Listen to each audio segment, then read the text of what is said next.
Já coloquei aqui no ar. Um belezinho aqui para começar. Amém. Paz e graça, irmãos de Jesus, que quem fala é Pastor Diego. Hoje, sábado, né, estamos em um novo horário, começando mais uma edição do programa Conversa Bíblica. Hoje, 27 de junho, e vamos hoje chegar à parte 5, né? Já estamos aí no 5º programa, tratando sobre a existência do inferno e a natureza e imortalidade da alma. Aos irmãos que já estão nos acompanhando, já entrando aqui na live, sejam bem-vindos, tá bom? Em nome de Jesus, peguem esse link que eu já mandei também para vocês no nosso grupo da rádio e compartilhem. Pode compartilhar no status de vocês, no WhatsApp, compartilhem este link dessa transmissão do YouTube também no Facebook, tá bom? Vamos divulgar, vamos compartilhar o estudo de hoje, que com certeza o estudo hoje está, mais uma vez, maravilhoso. Estamos aqui para poder crescermos na graça e no conhecimento que é Cristo Jesus, tá bom? Ao irmão Aristides, que já chegou aqui, paz do Senhor, a irmã Joana também, que já chegou aqui, paz e graça, a irmã Josefa Aguinela, lá do Piauí, paz do Senhor, irmã Josefa, seja bem-vinda. Irmão Ezequias Lima, também já está no ar conosco aqui, a irmã Ione Vasconcelos também, já estamos aí já com 12 pessoas online, podem ir se aproximando, vamos entrando aí nessa nossa sala virtual de estudo bíblico, tá certo? O mestre Henrique já está conosco, nós já estamos aqui também com os slides prontos e vamos seguir a mesma linha do programa passado, tá bom? Vamos focar primeiro na explicação do conteúdo, para que depois, em seguida, ao final, possamos exibir as perguntas que vocês fizerem nos comentários. Então, novamente, olha, não se preocupe, faça perguntas sempre, lógico, na medida do possível, sempre alinhando-se ao tema que nós estamos trabalhando, tá bom? Então, faça perguntas dentro do tema e não tenha medo de perguntar, sabe? Não fique com aquela coisa, pastor, eu tenho medo de perguntar porque eu posso, talvez, acabar fazendo uma pergunta muito simples. Não se preocupe com isso. Nós estamos aqui para tentar tirar todas as dúvidas, das mais simples às mais complexas, dentro daquilo que a Escritura nos permite explicar, tá bom?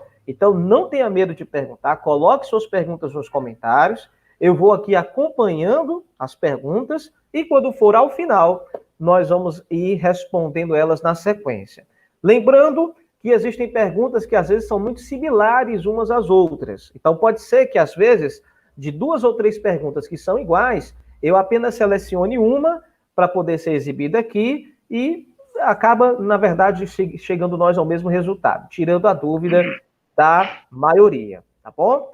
Então, podem perguntar, fiquem à vontade, é um tema maravilhoso, um tema que nos faz realmente crescer e entender, inclusive, até mesmo a nossa espiritualidade, tá bom? Deus aí vai falando conosco durante a exibição desse programa. Então, vamos agora, nesse momento, orar ao Senhor, entregarmos esse estudo na presença de Deus, pedindo para que o Senhor nos abençoe com a sua misericórdia, tá bom? Peço eu oração em nome de Jesus. Senhor nosso Deus, amoroso Pai, meu Deus, muito obrigado, Senhor, por mais um dia em tua santa e gloriosa presença. Obrigado, Senhor, pela saúde que tu dispõe aos teus servos e servas para nessa noite, meu Pai, unidos em um só propósito, abrirmos a Sagrada Escritura, Senhor, e continuarmos a crescer no santo entendimento que vem de Ti. Meu Deus, nós declaramos a nossa total dependência do Teu Espírito Santo, que nos guia, meu Deus, a toda a verdade. Ó Senhor Deus,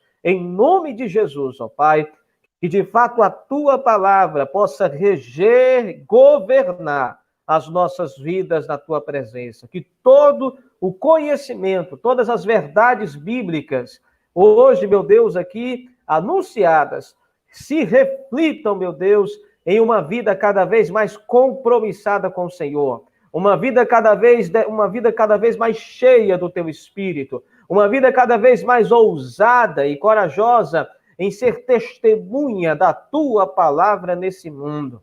Deus, nós choramos também pelo Teu servo, Pai, pelo mestre Henrique, nessa noite, que mais uma vez se dispõe a estar conosco, Senhor, para, meu Deus, meditarmos e crescermos na Tua palavra. Continua abençoando o Teu servo, me dando graça, saúde, entendimento, unção, meu Pai, na tua presença, para continuar servindo a tua igreja, servindo ao teu povo.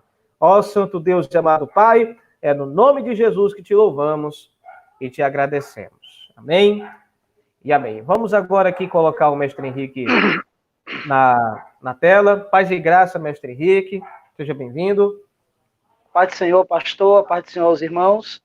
Mais uma vez aqui, alegre por poder dialogar acerca das coisas de Deus. Que cada irmão possa ser abençoado com a conversa bíblica dessa noite e, ao mesmo tempo, possa crescer na graça do Senhor Jesus com o aprendizado que teremos logo mais. Amém. Meus irmãos, eu já vou colocar aqui na tela para vocês o nosso estudo aqui. Deixa eu poder colocar ele aqui na linha. Né? Aqui, já estamos aqui no primeiro slide, tá bom? A imortalidade da alma e espírito. Esse vai ser o comecinho que nós vamos aprender. Vou deixar aqui o slide aqui na tela e quando o mestre Henrique consegue só ajeitar um pouquinho, ajustar um pouquinho a câmera dele lá. Deu um probleminha aqui, mas está tudo ok já. Pode continuar, pastor. Pronto, tá certo. E nós vamos, irmãos, seguir aqui a ordem dos slides, do conteúdo. O mestre Henrique agora vai começar o estudo. E lembrando, podem colocar suas perguntas no comentário e nós vamos aqui continuar o estudo normalmente. Terminou o estudo, terminou a explicação, a gente começa a sessão de perguntas, tá bom? Tá, pastor Diego. Aqui. Pode falar. Antes da gente começar o estudo propriamente dito, eu gostaria que você lembrasse aos irmãos do nosso encontro amanhã, 10h20 da manhã, né? Que é muito importante para os colaboradores do programa. Se você puder falar aí rapidinho acerca do nosso estudo amanhã, para os pregadores. Ótimo. Sim, com certeza. Amanhã, irmãos, nós vamos fazer o nosso encontro, né? Falando sobre a questão de orientações para a pregação, né? Os irmãos e irmãs que têm nos ajudado, né, colaborando com seus devocionais, nós temos dado graças a Deus pela ajuda de todos. E nós temos visto, né, o potencial dos irmãos que podem crescer cada vez mais nas suas explicações bíblicas, né, nas suas explanações dos seus devocionais.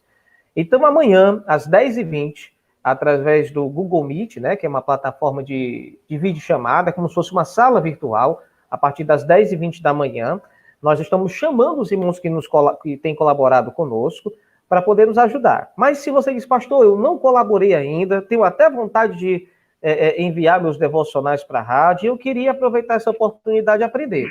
Então, não tem problema, tá certo? Você pode pegar e também, da mesma forma, nos ajudar nesse sentido. Se você quiser, a gente também manda o link para que você possa acompanhar conosco. São orientações, né? De como é que deve ser, como nós devemos pregar, anunciar. O mestre Henrique vai dar essa série de dicas, orientações amanhã sobre explanação bíblica na pregação e no sermão. Não será, pastor Diego, um curso de homilética, até porque nós pretendemos aqui no seminário também realizar um seminário sobre homilética. Aí a gente vai trabalhar todos os seus conceitos. Mas amanhã nós já teremos alguma coisa acerca da arte de pregar. Então eu recomendo que os irmãos participem, principalmente quem é colaborador do programa.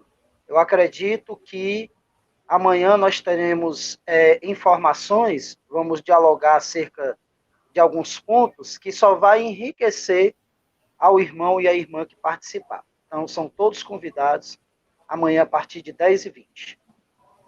Pronto. Então, eu estou colocando aí para os irmãos na tela, só o banner, né, de amanhã, né? Então, aí está, inclusive, os pontos, né, que a gente colocou no nosso banco, né, que é o encontro com os colaboradores do rádio. O tema são conselhos para a pregação. Então, uma das pautas, né, que nós vamos ter na reunião. Já nasce o pregador pronto? Como crescer como um pregador do evangelho e os erros mais comuns numa meditação. Será que a gente pode evitá-los, né? Como evitá-los? Então, tá aí o cartaz. Eu vou também colocar no grupo da rádio e a gente vai compartilhar esse link também com vocês. Os colaboradores da rádio vão receber em primeira mão, mas depois a gente pode também colocar até no grupo da rádio para aqueles que se interessarem, tá certo? Amém. Então deixa eu tentar colocar de novo aqui. Deixa eu tentar os slides de novo. Só fechar aqui.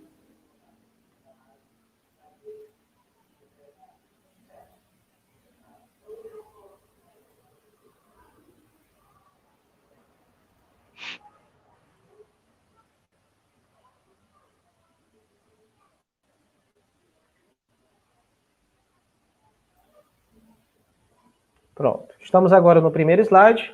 O mestre Henrique, fique à vontade, já pode começar o nosso estudo. Amém. Eu começo fazendo um link com o estudo passado.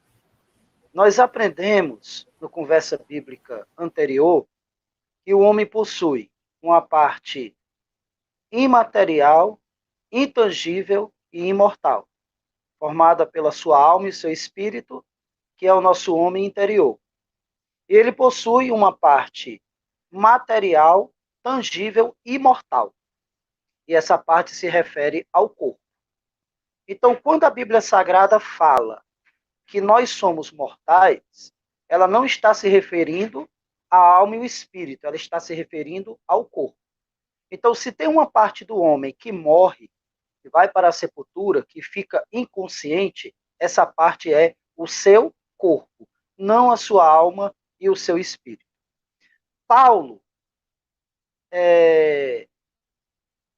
vai nos ensinar isso em 1 Coríntios 15, 54, quando ele diz assim: quando isto que é corruptível se revestir da incorruptibilidade, e isto que é mortal se revestir da imortalidade, então cumprir-se-á a palavra que está escrita: tragada foi a morte na vitória.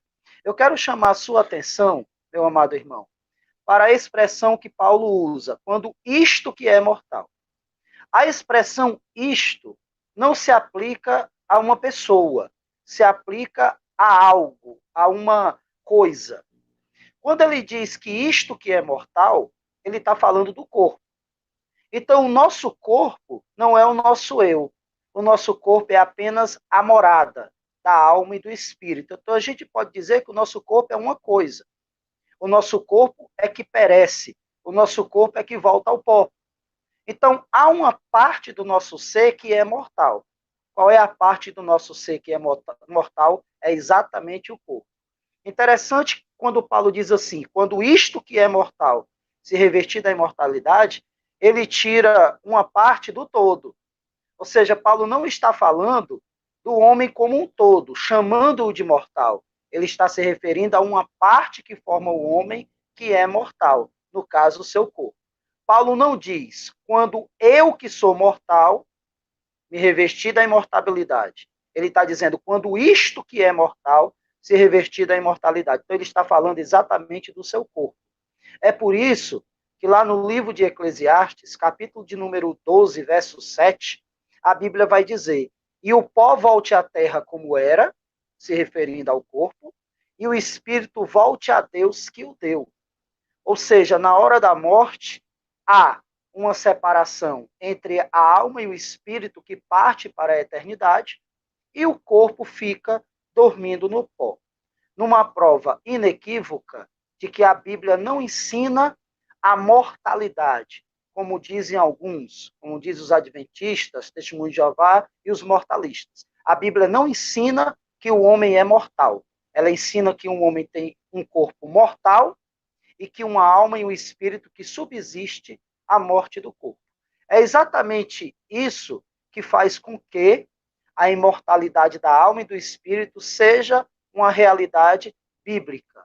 Seja o incrédulo, seja o crente, quando o corpo morre, a sua alma e espírito partem para a eternidade.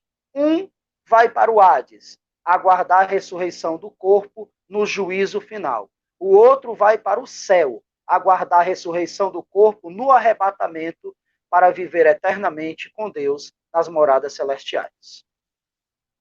Então, essa é a primeira introdução que eu quero fazer. O corpo é que é mortal. a alma e o espírito não, subsiste a morte do corpo. Se o pastor tem alguma intervenção, fique à vontade.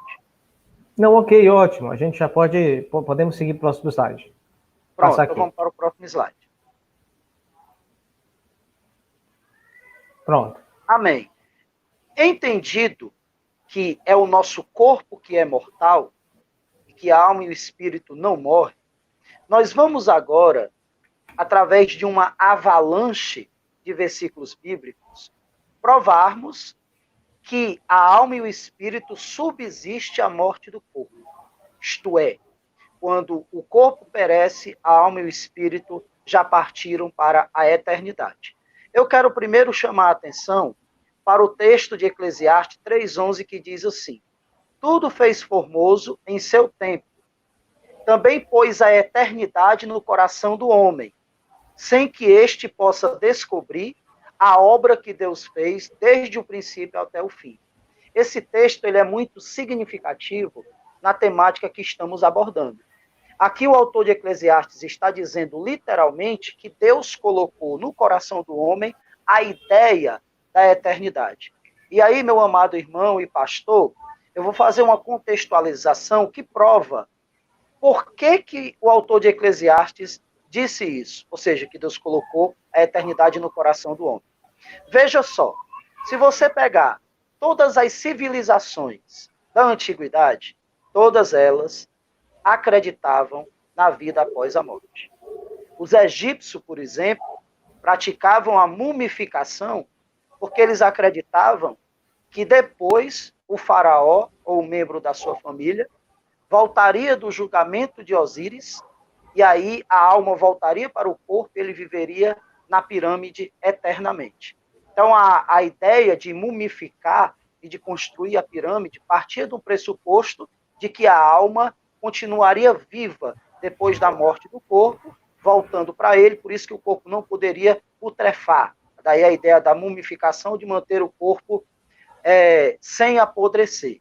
Quando a gente vai para a Mesopotâmia, nós encontramos aqueles povos da Mesopotâmia acreditando numa vida após a morte. Os gregos diziam que quando a pessoa morria, a sua alma iria para o Hades, correspondendo ao lugar que mereceria pela vida que teve aqui neste mundo.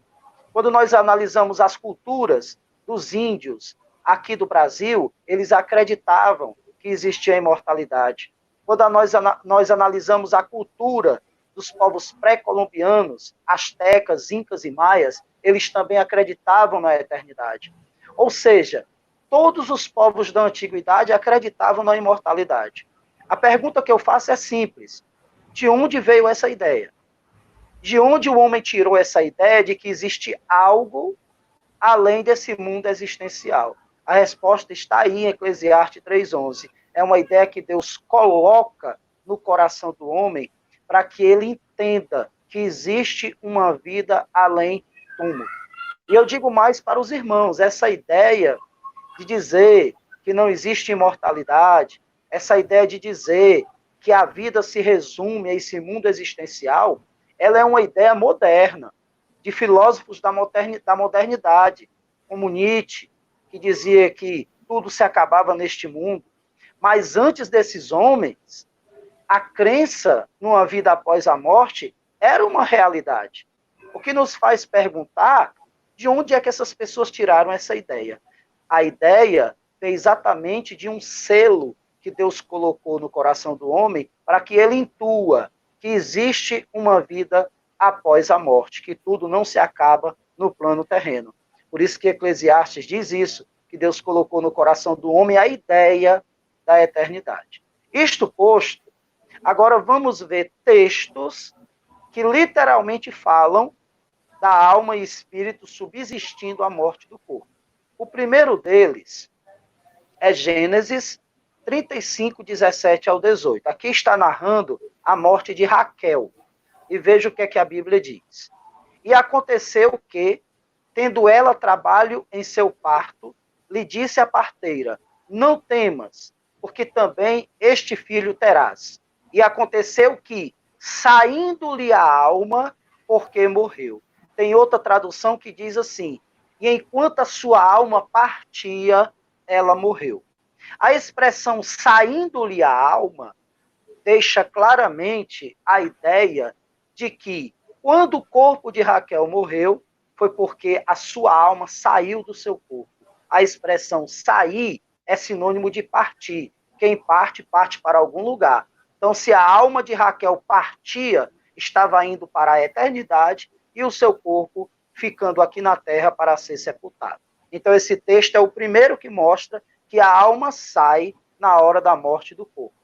Outro texto é 1 Reis 17, 21, que narra a ressurreição do filho de uma mulher, realizada pelo profeta Elias. E veja como é que diz a narrativa bíblica.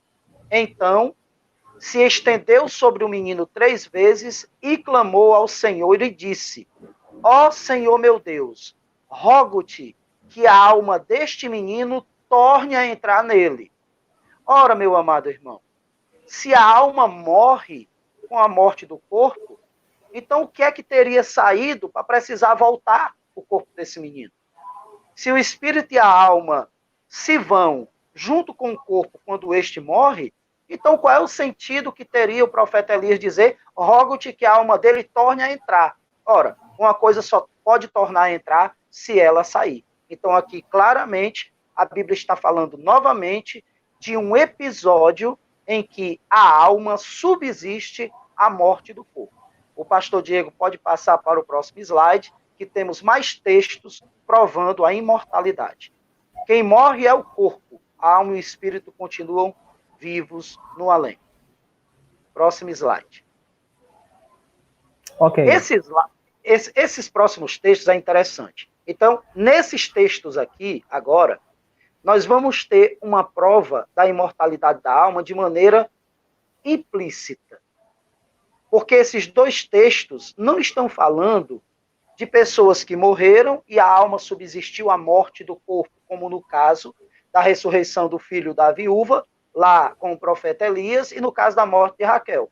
Mas esses dois textos, se os irmãos prestarem atenção, eu chego a dizer que eles são mais fortes para provar a imortalidade da alma do que aqueles dois que nós acabamos de ler. O primeiro é Saul. Deixa eu contextualizar a história de Saul. Todo mundo sabe que quando Saul desobedeceu a Deus, no que tange a questão daquele sacrifício que ele fez de maneira indevida, quando Saul começou a andar de maneira contrária à ordem de Deus, para ele como rei de Israel, a Bíblia diz que Deus cortou de Saul o reino. E a partir daí, Saul entrou em um processo de decadência espiritual, culminando com a sua morte em uma batalha. Mas o que se chama a atenção na história de Saul é que quando Deus virou as costas para ele e não lhe respondia de nenhuma maneira, Saul se viu aperreado e queria alguma resposta da parte de Deus. O que foi que raciocinou Saul? Saul pensou o seguinte: se eu procurar uma pitonisa, ela vai ter poder para trazer a alma de Samuel de volta do além, e aí eu vou perguntar ao profeta Samuel desencarnado o que é que vai acontecer comigo. Veja bem, eu não estou aqui dizendo que a consulta aos mortos deve ser feita, porque a Bíblia proíbe terminantemente a consulta aos mortos. Mas o que eu quero problematizar é o seguinte: se o judeu não acreditava na imortalidade da alma, qual o sentido que teria Saul acreditar que a alma de Samuel continuava viva? É isso que eu quero questionar. Eu não quero aqui entrar no mérito se realmente quem apareceu para Saul foi o espírito de Samuel. A gente sabe que foi um demônio disfarçado. Não quero entrar nesse mérito, porque esse texto, inclusive, é utilizado pelos espíritas para dizer que é possível, sim, consultar a alma dos mortos. Ele cita o texto, o episódio aqui de Saul, a pitonisa e Samuel. A gente sabe que isso é impossível, porque depois que o homem morre, corta-se qualquer contato com esta vida. Diz lá o livro de Eclesiastes: os que morreram não têm parte alguma debaixo do sol. Nós acabamos de ler em Eclesiastes 12:7 que o pó volta à terra como era e o espírito volta a Deus que o deu. E aí Deus encaminha, se para a perdição ou recebe no céu. Então, em nenhum momento, A Bíblia está aqui a defender a consulta dos mortos, ou a necromancia, em nenhum momento. Mas a ideia de que Samuel continuava vivo é algo a se pensar. Se o judeu não acreditava na imortalidade, como diz as Testemunhas de Jeová e os adventistas e os mortalistas, então por que Saul acreditava que poderia consultar a alma de Samuel? Eles vão dizer que Saul estava louco, que Saul naquele momento estava completamente fora de si. Ora, essa afirmativa não encontra respaldo bíblico, porque Saul estava em pleno juízo, tanto que ele se disfarçou para a pitonisa poder recebê-lo, porque quando ele era rei, Israel mandou matar todas as pessoas que consultavam os mortos. Então ele teve a lucidez para se disfarçar para poder consultar a pitonisa. Eu fico perguntando, que doido sabido é esse? Que se disfarça, que arquiteta um plano para não ser reconhecido pela pitonisa. Então Saul, quando consultou a pitonisa, ele estava em plena consciência e ele acreditava na imortalidade. Só que ele procurou consultar o profeta Samuel pelo meio errado, acabou sendo enganado de novo por um demônio, e aí foi que a desgraça foi total. Mas a atitude de Saul prova que o judeu acreditava na imortalidade. Aí o texto diz, e Saul se disfarçou, veja que doido sabido que se disfarça. Doido coisa nenhuma, Saul estava em pleno juízo. E vestiu outras roupas, e foi ele com 2 homens. Levou até guarda-costa, caso tivesse algum problema. Veja que doido sabido. Claro que ele não estava louco, ele estava em pleno juízo. E de noite chegaram a mulher, e disse, peço-te que me adivinhe pelos espíritos de feiticeiro, e me faça subir a quem eu te disser. Meus irmãos, essa expressão, faça subir, era uma expressão judaica que se referia ao mundo dos mortos, porque para o judeu, quando a pessoa morria, o seu corpo ficava na sepultura, mas a sua alma e espírito ia para o mundo dos mortos, Sheol, ou no caso do salvo, seio de Abraão. Portanto, aqui é uma prova irrefutável de que a crença na imortalidade fazia parte da cultura judaica. A outra prova de que o judeu acreditava na imortalidade é o que aconteceu em relação aos discípulos, quando viram Jesus andando sobre as águas à noite. E veja o que é que o texto bíblico diz em Mateus 14, 26. E os discípulos, vendo Jesus andando sobre o mar, assustaram-se, dizendo, é um vulto, e gritaram com medo. Sabe como é que tem no original grego? Tem da seguinte maneira, e gritaram dizendo, é um fantasma, é um espírito, é uma alma, e gritaram com medo. Ora, se o judeu não acreditava na imortalidade da alma, que sentido teria esse texto? Os discípulos ficaram tão assustados que pensaram que Jesus era um espírito desencarnado, o que é mais uma prova cabal de que o judeu acreditava que a alma subsiste à morte do corpo. Portanto, essa história do adventista, do Testemunho de Jeová e do mortalista, de dizer que o judeu acreditava na mortalidade da alma, acabou de cair por terra. Porque nós vemos 2 exemplos de judeus que acreditavam que o espírito e a alma desencarnavam com a morte do corpo. Mestre Henrique, é bom a gente também lembrar para os irmãos que nos escutam que, voltando para o caso de Saul, tanto no caso de Saul como no caso dos discípulos, né?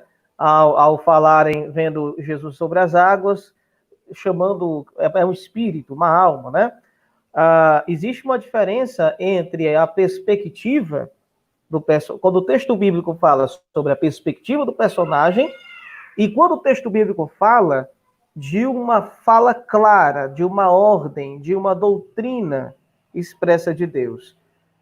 E por que é bom a gente fazer isso, né? Porque, por exemplo, nesse mesmo texto, de 1 Samuel 28, 8, que nos mostra, lógico, você está usando a premissa correta, na crença do judeu, na questão da alma, que permanece após a morte do corpo, os espíritos utilizam esse mesmo texto para defender que seria possível realmente, né, invocar os espíritos e eles se apresentarem. Inclusive, eu, numa aula, aqui no seminário aqui da Caucaia, há muito tempo atrás, né, alguns irmãos fizeram essa pergunta, mas, pastor, ele veio ou não veio, né? O mestre Henrique acabou de nos falar que é lógico que não, que quem apareceu lá foi um demônio. No entanto, é preciso que a gente, muitas vezes, em um texto assim, não fala claramente que um demônio surgiu. Nós precisamos justamente recorrer, né, caminhar por mais textos bíblicos para que a verdade que aqui ficou, digamos, dedutiva, né, uma verdade subliminar, que é a questão de que esse não é o espírito de Samuel, mas sim um demônio, eu preciso recorrer a outros textos bíblicos para que a verdade desse texto fique de maneira mais clara. Então, irmãos, a gente precisa ter muito cuidado também a respeito disso, né? Quando a gente trata desses assuntos assim, em que um personagem bíblico faz uma afirmação, ou então uma situação é narrada, nem toda narração estabelece uma doutrina, né? Inclusive, até esse texto aí, mestre Henrique, de Mateus 14, 26, também já tem espíritas querendo apelar, dizendo, olha, tá vendo, ó, os judeus também tinham experiências, né, com aparições, né, espirituais, né, com aparições de espíritos, né, eles tinham esses contatos mediúnicos, eles usam até, alguns utilizam até essa expressão, contatos mediúnicos. Perfeita a sua colocação, pastor Diego, perfeito. E aí, o que é que nós queremos extrair do texto bíblico? É que havia uma crença na imortalidade. Isso aqui é irrefutável. É o testemunho de Jeová e o adventista não tem o que dizer. Porque no caso dos discípulos é mais claro ainda. Eles pensavam que estavam vendo um fantasma. Agora, o que acontece nos dois casos são duas experiências que não estabelecem regra de fé. No caso dos discípulos, ficaram com tanto medo que apelaram.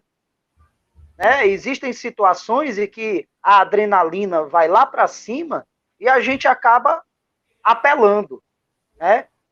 Partindo de uma premissa verdadeira de que o espírito e a alma subsistem à morte do corpo, mas apela. Foi o caso do discípulo. O medo foi tão grande que apelaram. Ó, só pode ser um fantasma que está andando sobre as águas. Né? Então isso aqui não estabelece doutrina. E no caso de Saul, como você bem colocou, a gente vai saber pelo contexto, tanto do próprio texto como pelo contexto geral da escritura, que não poderia ser Samuel. Inclusive, a pitonisa não diz claramente que é Samuel. E a predição dela erra. Porque ela diz que Saul seria morto. Saul não foi morto. Saul se suicidou, jogou-se sobre a própria lança. Então, aqui, na verdade, foi uma experiência demoníaca que Saul teve. Porque se a regra bíblica é que os mortos não têm parte alguma debaixo do sol, então essa regra bíblica não poderia ser quebrada, porque aí Deus estava permitindo que espíritos desencarnados viessem à Terra, seja do céu, seja do inferno. E a única maneira de uma pessoa que desencarnou voltar a este mundo seria pela ressurreição. Por isso que nós não acreditamos em mediunidade, em que o espírito e a alma podem interagir numa sessão espírita, por exemplo. Isso não vai acontecer. Se isso acontece lá, são demônios se passando por pessoas para levar o engano. A única maneira de voltar a esse mundo é pela ressurreição. Por essa razão que os espíritas negam a ressurreição. Eles dizem que a ressurreição não existe, porque a ressurreição derruba essa possibilidade de voltar a este mundo pela mediunidade ou pelas rodas de sessão espírita, como eles dizem. Por isso que o espírita, pastor Diego, vai refutar ou tentar refutar a ressurreição. Eles dizem que toda ressurreição da qual a Bíblia fala é morte clínica, que a pessoa realmente não chegou a morrer. Citam até o exemplo de Eutico. Mas eu queria saber o caso de Lázaro. Que morte clínica é essa? Que o defunto já cheira mal e é de 4 dias. Então, lá no caso de Lázaro, não houve morte clínica, houve uma ressurreição mesmo, que o corpo já estava, inclusive, fedendo.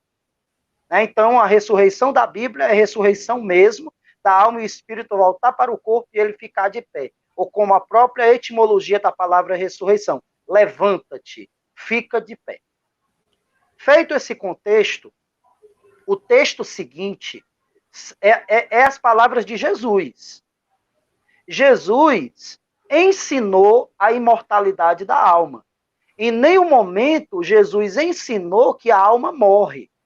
Eu desafio o adventista, o testemunho de Jeová, o mortalista, a mostrar um texto em que Jesus fale que a alma morre.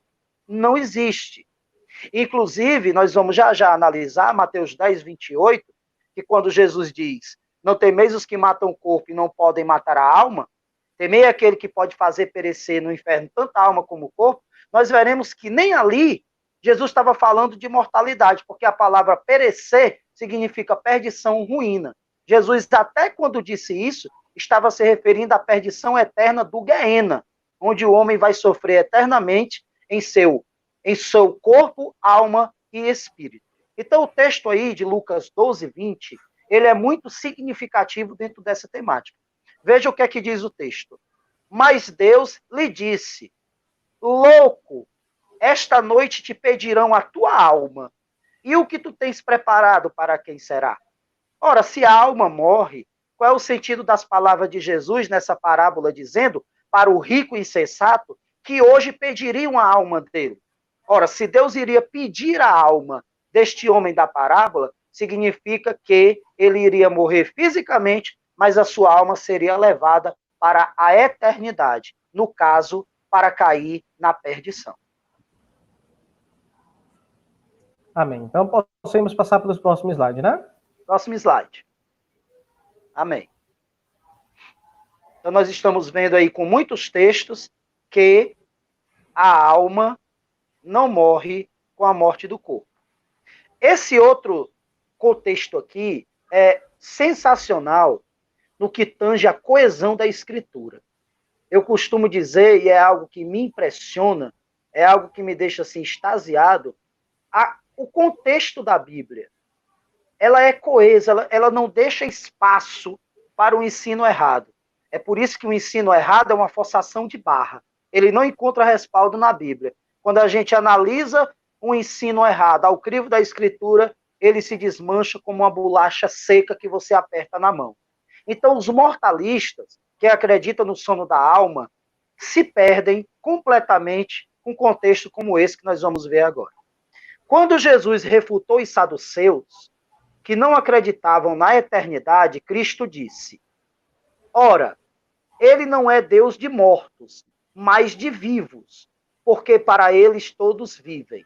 Lucas 20, 38.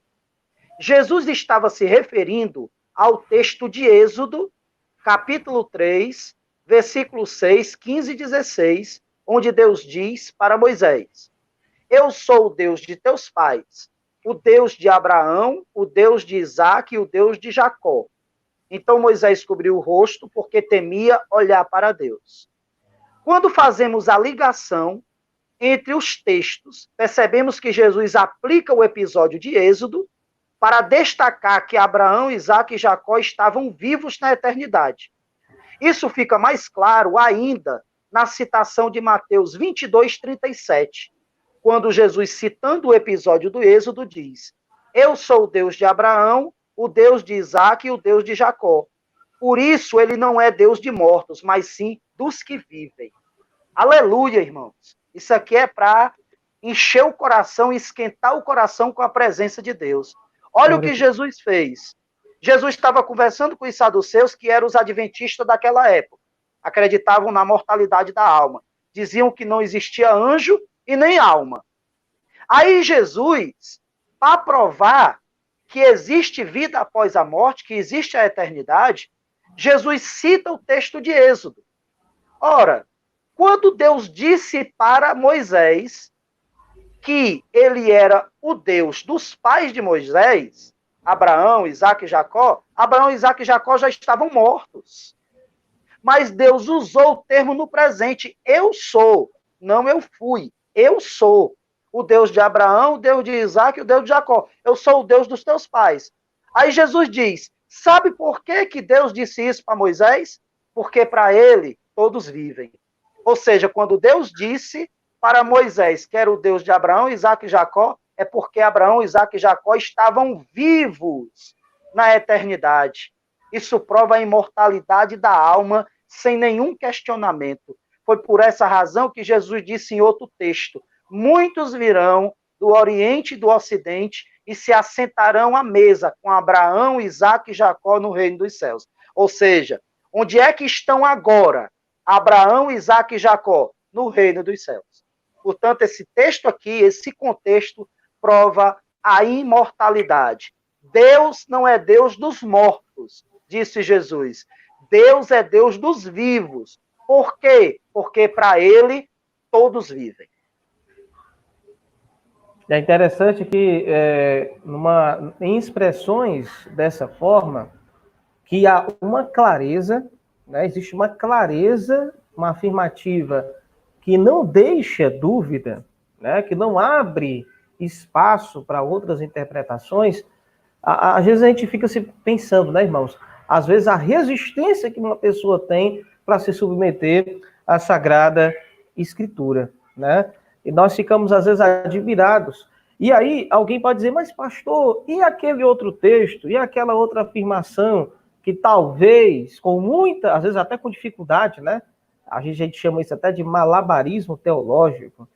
A pessoa com muita dificuldade consegue atribuir um outro sentido porque quer sustentar a sua doutrina, quer sustentar seu ponto de vista. E aí, meus irmãos, a gente vê como a questão da nossa, como eu posso dizer, a nossa disponibilidade, a nossa disposição de se submeter à Escritura. Enquanto o mestre Henrique aqui também está falando desse texto, eu estou vendo aqui, inclusive, argumentos do pessoal do aniquilacionismo que eu estou separando para colocar lá para frente, deixar mais lá para frente, tá certo? Mas a gente vê, irmãos, é uma clareza maravilhosa a Sagrada Escritura. Graças a Deus por isso.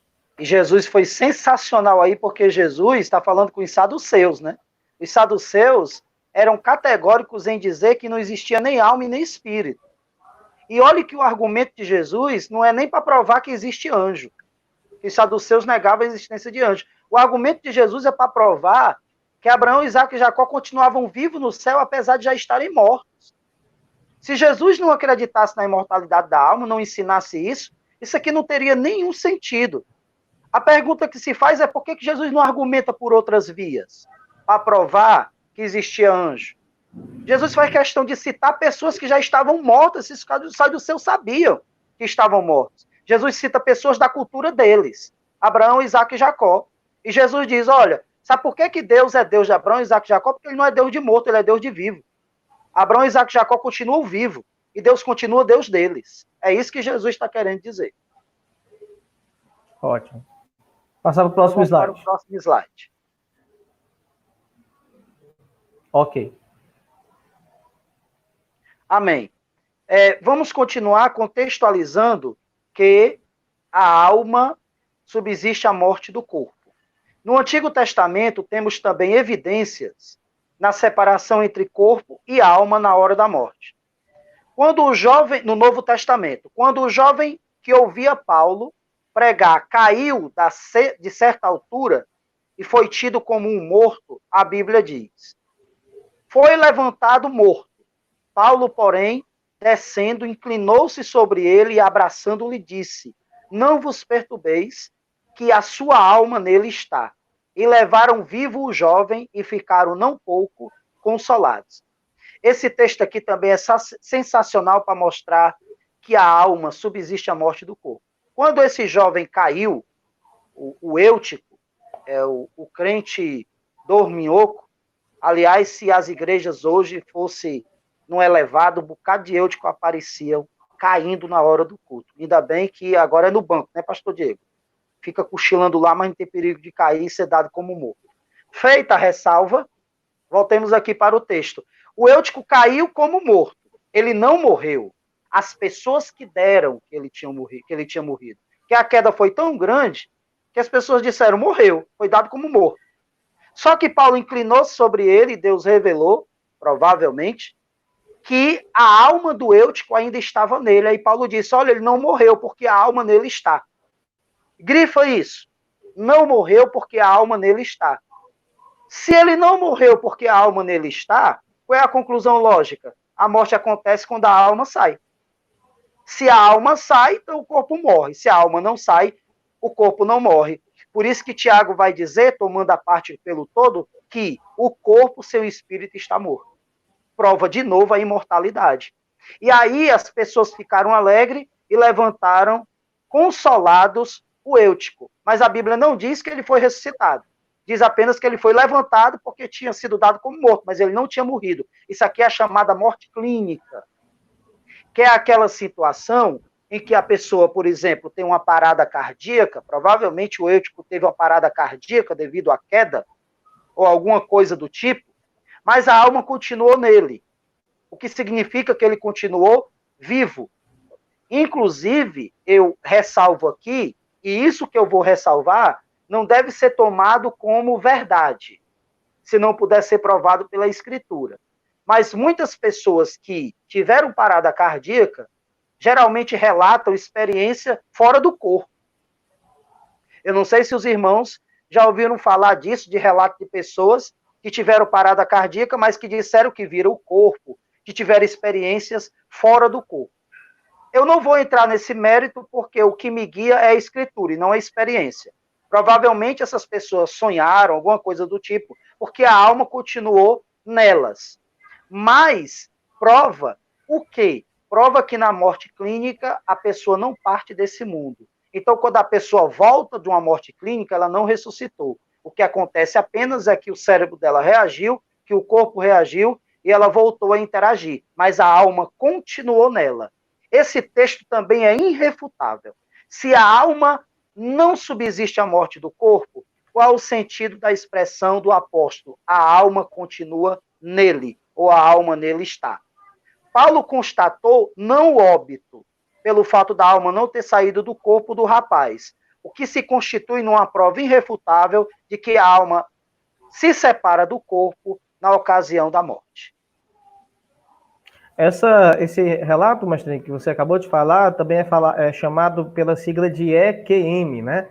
Experiência de quase morte, onde as pessoas dizem continuar ouvindo os médicos, apesar de ela estar fisicamente, visivelmente sem consciência, mas elas depois que retornam, falam das conversas que os médicos tiveram durante o processo de ressuscitação, uma série de coisas, né? E tudo mais. Isso pode acontecer porque nós vimos na aula anterior que a alma não é o cérebro. Às vezes uma pessoa está numa situação dessa, né, não interagindo com o mundo físico, mas escuta, lembra de algumas coisas, é porque a mente dela, que é uma faculdade da alma, não saiu do seu corpo. Talvez isso explique essas experiências. Agora que a alma sai, fica vagando, passeando pelo hospital, toma um café e ninguém vê, aí já é viagem.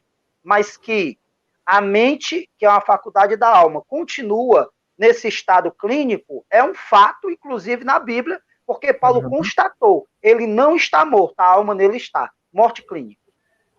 O que prova a imortalidade. Exatamente. Passar para o próximo slide. Vamos para o próximo slide. Okay. Esse texto que nós vamos ler agora, a gente continua vendo que a alma subsiste à morte do corpo. Agora nós vamos constatar essa experiência no crente, né, que a alma, o espírito do crente continuam vivo depois da morte do corpo e ele entra no céu em espírito. No caso do ímpio, quando ele morre, sua alma e espírito, repito, foi o nosso segundo conversa bíblica, vai para o inferno.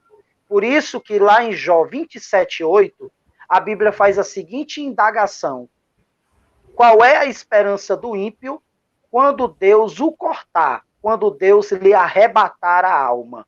Se a alma morre com a morte do corpo, o que restaria do homem para Deus arrebatar? O que a Bíblia está dizendo aqui claramente é que quando o ímpio morre, é porque a sua alma foi arrebatada. Aí a Bíblia pergunta, qual é a esperança dele? A resposta é negativa, nenhuma. Porque morrendo o homem, segue-se o juízo. Então, quando o ímpio morre, Deus lhe arrebata a alma, ele não tem esperança nenhuma, porque a sua alma cairá no Hades, a exemplo do rico, que morreu, foi sepultado e se achou em tormentos na eternidade. Mas no caso do crente, a coisa muda. Porque o crente já tem a vida eterna em vida. Jesus disse, quem ouve a minha palavra e crê naquele que me enviou, tem a vida eterna. Então o crente já tem a vida eterna, já passou da morte para a vida. Por essa razão, quando o crente morre, sua alma e espírito parte para a eternidade. É o que nós vamos ver agora. O primeiro caso é Estevão. Em Atos 7, 58 e 59, olha o que é que diz Estevão, no momento em que estava sendo apedrejado pelos judeus, devido àquela sua pregação maravilhosa, que confrontou os judeus com a realidade espiritual deles. Veja o que diz. E disse, eis que vejo os céus abertos, e o Filho do Homem que está em pé, à mão direita de Deus. E apedrejaram a Estevão, que em invocação dizia, Senhor Jesus, recebe o meu espírito. Que coisa gloriosa. A morte para o crente é um trampolim para o céu. A morte para o incrédulo é o passaporte para o inferno. Então, quando o crente morre, seu espírito entra na glória. Interessante, pastor Diego e irmãos, que quando nós citamos esse texto para os mortalistas, seja ele adventista, seja ele testemunho de Jeová, eles vão contra-argumentar e dizer o seguinte, quando Estevão falou, Senhor, recebe o meu espírito, Estevão estava simplesmente depositando a esperança da ressurreição em Deus. Não que o espírito dele partisse para a eternidade. Ora, se é assim, eu tenho uma pergunta simples. Por que Jesus ficou de pé? Se Estevão estava dizendo isso apenas pela esperança da ressurreição, Jesus ficou de pé para quê, então? Sabe por que Jesus ficou de pé? Porque quando o crente morre, é um evento tão maravilhoso que o Filho de Deus é quem recepciona o crente nas moradas celestiais. Por isso que diz um salmo, preciosa é aos olhos do Senhor a morte de um crente. É por isso que morte de crente é diferente, o velório é diferente, é tudo diferente. Tem aquela saudade, mas a alegria pela entrada no céu é tão grande que a morte do crente não se torna um pesar e nem um prejuízo, mas sim uma entrada nas moradas celestiais. Que coisa gloriosa. Estevão, imagina a cena, olhando para o céu, vendo Jesus em pé para receber o seu espírito na eternidade. É isso que espera você, meu irmão. A morte é um trampolim para o céu. Eu fico imaginando, mestre Henrique, também como fica o texto completamente sem sentido se a gente, por exemplo, também sustentasse a visão de que alma e espírito não seriam nada mais do que um fôlego, no caso espírito, né? Pegando aí também a doutrina, a posição da Testemunha de Jeová. Que coisa sem sentido, né? E apedrejar Estevão, em que invocação dizia, Senhor Jesus, recebe o meu fôlego de vida. Pois é, exatamente. Que coisa, assim, perde-se todo o valor do momento. O fato do evangelista Lucas, né, estar registrando em Atos, essa frase, que com certeza essa frase de Estevão fora ouvida por todas as testemunhas ao redor, né, que estavam ali. E perturbou Paulo. E perturbou Saulo, exatamente. Paulo ali naquele momento que foi testemunha, e com certeza foi ele que acabou passando, né, essa história para Lucas, né, para que Lucas registrando, se percebe que a ênfase nesta frase está no fato de que agora, em poucos minutos, né, Estevão realmente, em sua alma, estará na glória com Cristo. Não faz sentido absolutamente nenhum sustentarmos, por exemplo, que o Espírito seria um mero fôlego de vida, e num texto como esse, a pessoa dizer, Jesus, recebe o meu fôlego de vida. Receber para quê? Né? Se Deus pode até criar um fôlego de vida, né? Se o fôlego é uma coisa impessoal, né? E outra coisa, pastor Diego, a expressão recebe se encaixa perfeitamente pelo fato de Jesus ficar em pé. Se os irmãos analisarem bem esse texto, ele é tão profundo, nesse sentido de mostrar que há uma parte que subsiste a morte do corpo, é que em todos os textos da Bíblia, Jesus é apresentado sentado à direita de Deus. Lá em Hebreus diz que ele está sentado, em Atos diz que ele está sentado, lá no livro do Apocalipse diz que ele está sentado, só aqui que ele ficou de pé. Que coisa estranha, se não existisse a imortalidade do espírito e da alma por ocasião da morte do corpo. O outro texto, mais forte ainda, é se referindo ao próprio Cristo. Porque Cristo, como homem, tinha corpo, alma e espírito. E na hora que o corpo de Jesus morreu na cruz, o seu espírito continuou vivo na eternidade. Foi por isso que, no intervalo entre morte e ressurreição, ele é justificado em espírito e vai lá no inferno e sai para vencer o inferno. E nesse interim, o ladrão da cruz foi para a eternidade. Porque esse texto aqui narra exatamente o fato que um dos ladrões se arrependeu lá na cruz. Aliás, eu faço até aqui uma ressalva, né? Até no último momento o homem tem chance de se arrepender. Por isso que a Bíblia diz, buscar o Senhor enquanto se pode achar. Esse se pode achar pode ser até na hora da morte. Por isso que a gente não pode categoricamente dizer que uma pessoa morreu e foi para o inferno, porque a gente não estava com ela na hora da morte. A não ser que seja uma morte que não dê chance de se arrepender. Mas se for uma morte, por exemplo, no leito, uma morte lenta, como foi o caso da morte na cruz, é possível sim que o mais pervertido pecador se arrependa. Por isso que nem Hitler a gente pode dizer que ele foi para o inferno, porque ele pode ter se arrependido no finalzinho da sua vida. Aí, já que eu disse isso, deixa eu fazer a ressalva, né? Os irmãos aí devem ter lido no livro de história que Hitler se suicidou porque pediu que o seu segurança o matasse, ele não quis, Hitler se suicidou. Isso aí caiu, viu, irmãos? Provavelmente no final da Segunda Guerra, quando acontecia ali o dia D, Hitler se viu encurralado, provavelmente ele fugiu de helicóptero para o Uruguai e morreu bem velhinho no Uruguai. Então até Hitler pode ter se arrependido, já que a gente não vivenciou os últimos dias de morte dele. Eu acho que não, mas provavelmente até ele teria uma chance como teve o ladrão da cruz. É só um adendo histórico para a gente voltar aqui para o tema. Eu sou professor de história também e eu também já li essa tese aí, viu? E há uma probabilidade grande mesmo de ele ter efetuado essa fuga aí. Inclusive, tem casas de parentes de Hitler no Uruguai, né? O que prova ainda mais a tese. Mas vamos voltar para cá, que dois historiadores falando junto, aí a gente vai acabar desviando o tema e sermos repreendidos pelos irmãos. Pastor Henrique, só uma coisa ainda dentro desse texto de Lucas 23, 43. Existe também uma questão existe uma certa polêmica que alguns levantam sobre a questão do hoje, né? Em verdade, te digo que hoje estarás comigo no paraíso, às vezes colocando uma vírgula antes ou depois, mudando a questão do aspecto temporal, né? Ou seja, uma traduções gostam de dizer, eu te digo hoje que tu estarás comigo no futuro no paraíso. Sim. Já essa tradução que fala, né? Eu te digo que o hoje é você no paraíso hoje, né? Dentro de alguns momentos você vai para o paraíso. Tem esses problemas aí que também são levantados nessa tradução, né? No caso de Lucas 23, 43, quem utiliza desse artifício são as testemunhas de Jeová. Porque esse texto aqui é um dos mais fortes que prova a imortalidade no próprio Senhor Jesus como homem. Mas aí a gente derruba esse argumento falacioso que você citou, das testemunhas de Jeová, no caso, tanto pelo grego como pelo contexto. Pelo grego, não existe a vírgula. Não existe a vírgula. Então, quando eles colocaram assim, na tradução do Novo Mundo, e disse-lhe Jesus, em verdade te digo, hoje estarás comigo no paraíso, isso aí não tem no original.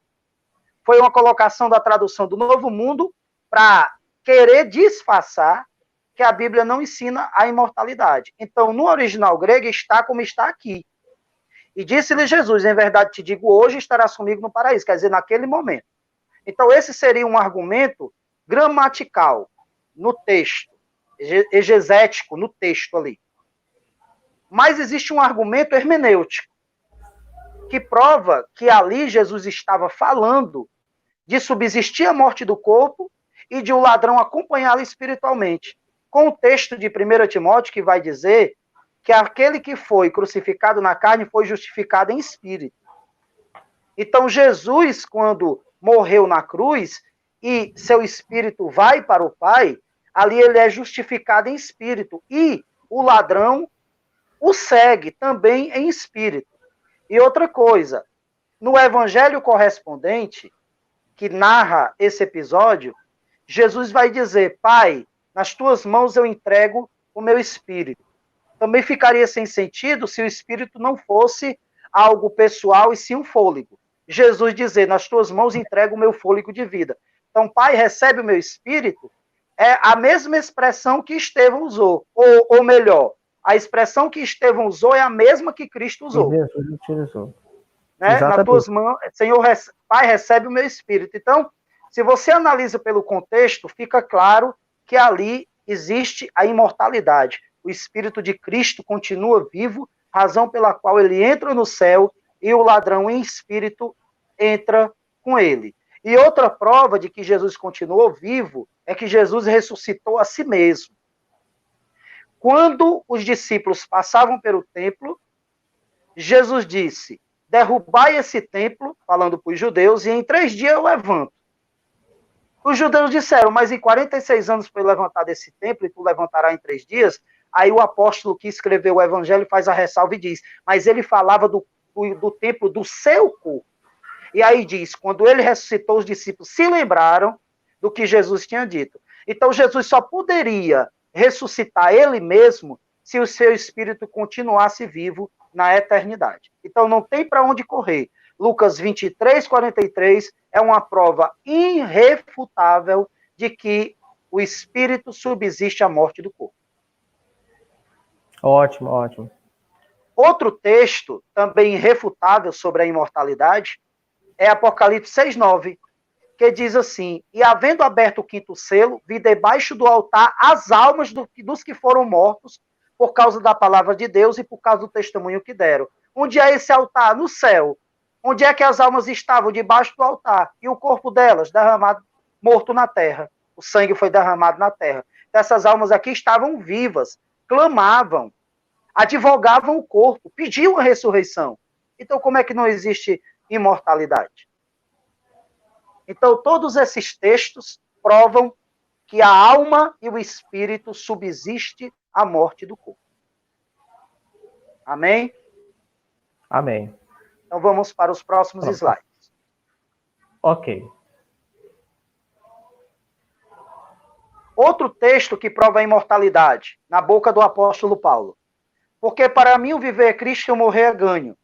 Mas se o viver na carne me der fruto da minha obra, não sei então o que devo escolher. Mas de ambos os lados estou em aperto, tendo o desejo de partir e estar com Cristo, porque é ainda muito melhor. No original grego, o termo partir dá a ideia de viagem. Ora, se o homem, quando morre, a sua alma fica dormindo na sepultura, então o que dele viajaria? Qual é o sentido Paulo dizer? Eu desejo partir e estar. Ou seja, Paulo estava falando de uma viagem para um lugar. No caso, o céu. Isso é outra prova irrefutável da imortalidade, porque quem parte, parte para algum lugar. Paulo aqui estava falando que desejava partir, isto é, morrer para o seu corpo ficar aqui, mas ele em espírito está com Cristo, imediatamente. O outro texto é 2 Pedro 1,14. Esse texto ele é de uma simplicidade e de uma profundidade que impressiona. Porque diz assim, Pedro falando, sabendo que brevemente hei de deixar este meu tabernáculo. Qual é o tabernáculo que Pedro ia deixar? O corpo. O que foi que nós estudamos no último Conversa Bíblica? Que o tabernáculo é o corpo, a morada da alma e do espírito. Em outras palavras, Pedro está dizendo, o Senhor Jesus já me avisou que eu vou ter que deixar esse meu corpo, porque eu vou partir para encontrá-lo na glória, imortalidade da alma e do espírito de novo. Portanto, meus amados irmãos, não resta nenhuma dúvida de que a alma e o espírito subsistem à morte do corpo. É o corpo que é mortal, e é ele que na ressurreição dos salvos vai te revestir de imortalidade. Agora, a alma e o espírito subsistem à morte do corpo, porque são eternos. Ótimo. Próximo slide, pastor. Interessante, mestre Henrique, é que aqui sempre tudo está no presente, né? O meu desejo de partir e não é e estarei com Cristo, ou um dia me encontrarei com Ele, é tudo Exatamente. imediato, né? Quando eu parto desta carne, deixo esse corpo, já estou com Jesus. Excelente observação.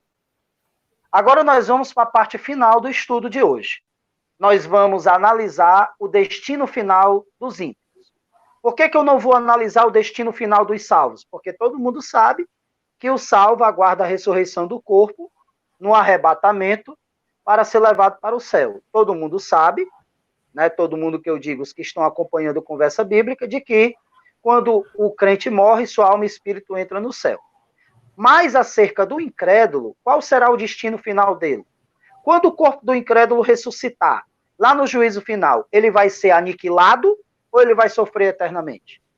Testemunho de Jeová, adventistas e os mortalistas dizem que quando chegar o juízo final, Deus vai destruir o incrédulo como você destrói uma palha jogando numa fogueira. E, portanto, o ímpio será aniquilado. Não haverá sofrimento eterno. O que a Bíblia diz acerca disso? No juízo final, quando os homens perdidos forem lançados no lago de fogo, eles serão destruídos ou sofrerão eternamente? Aí nós vamos aqui recorrer a vários textos na Escritura que mostram o seguinte: quando o incrédulo ressuscitar, no dia do juízo final, o seu corpo não será transformado, continuará sendo um corpo corruptível, mas que não vai morrer. Porque Deus vai determinar que ele sofra eternamente. Por isso que, falando da condenação do Gueena, Jesus disse, o verme não morre. Nesse linguajar figurado de Jesus, ele quis dizer o seguinte: aqueles que caírem no Gueena, no lago de fogo, é como se estivessem sendo comidos por bicho, só que o bicho nunca morre porque o corpo nunca se acaba. Ou seja, é um sofrimento eterno. É o que a Bíblia nos ensina. Aí alguém pode perguntar, mas parece razoável um Deus de amor condenar o homem eternamente? Parece razoável que Deus permita que o homem sofra eternamente no lago de fogo? Não seria melhor aniquilar logo e destruir, e assim ficaria resolvido? Esse é o argumento do mortalista. Mas eu questiono também o seguinte: será que seria justo um índio que vai ser condenado ao lago de fogo, mas que nunca ouviu a mensagem do evangelho, ter a mesma condenação de um Hitler, que massacrou os judeus, que perseguiu o povo de Deus, um homem sanguinolento que financiou o Holocausto? Seria justo ele ter a mesma condenação de um índio, que foi condenado porque não deu vazão à graça natural, pela própria natureza, não crê em o Criador? Seria justo um padre que conhece a verdade e fica ensinando o erro receber a mesma condenação de um fiel que ele enganou, de uma pessoa que era sincera, mas que foi enganada por ele? Claro que não. É por isso que existe o galardão da injustiça. E esse galardão da injustiça é na consciência. E aí a Bíblia diz que Deus dará a cada um segundo as suas obras. Onde é que Deus vai dar a cada um segundo as suas obras? Na consciência. Então, onde é que eu quero chegar? Vai existir um lugar comum a todos, o lago de fogo. Lá é a ausência de Deus, perdição, exilado da presença de Deus. Essa condenação é para todos. Mas lá dentro do lago de fogo, alguns terão mais tormentos na consciência do que outros. É aí que o bicho pega, como disse Jesus. Porque lá no lago de fogo, os homens sofrerão eternamente com um corpo que não morre, e além disso, a alma e o espírito atormentada na consciência. É por isso que lá no texto que trata do juízo final, a Escritura diz que o Hades foi lançado no lago de fogo. Porque o Hades, enquanto local de tormento espiritual, não vai deixar de existir. E ele mesmo vai ser lançado no lago de fogo. E outra coisa, se o lago de fogo significasse aniquilação, como você jogar numa fogueira uma palha e queimar, então como é que a morte seria queimada? Porque a morte é lançada no lago de fogo. Por que a morte é lançada no lago de fogo? Porque a morte é a condição de separado de Deus. Ou seja, essa condição de separado de Deus continua lá dentro do lago de fogo. Portanto, o lago de fogo é o destino final do ímpio ressuscitado. E lá ele vai sofrer no corpo e na consciência do galardão da injustiça. É aí que Deus dará a cada um segundo as suas obras. Vamos aos textos bíblicos que provam isso. O primeiro é Apocalipse 21:8. que diz assim: mas quanto aos tímidos, aos incrédulos, aos abomináveis, eu quero chamar a atenção para a parte aqui, aos abomináveis. Aqui entra o homossexual, viu? Porque quem pratica o homossexualismo é abominação. Porque Deus diz lá, não se deitará o homem como se fosse, não se deitará o homem com outro homem como se fosse mulher, porque quem faz isso pratica abominação. Portanto, quem pratica o pecado do homossexualismo e dele não se arrepende, vai cair no lago de fogo como destino final. E diz, e aos homicidas, e aos que se prostituem, aqui é a prostituição no sentido geral, e aos feiticeiros, e aos idólatras, e a todos os mentirosos. Cuidado, viu, pregadores da internet que fica pregando mentira. Cuidado para não cair no lago de fogo.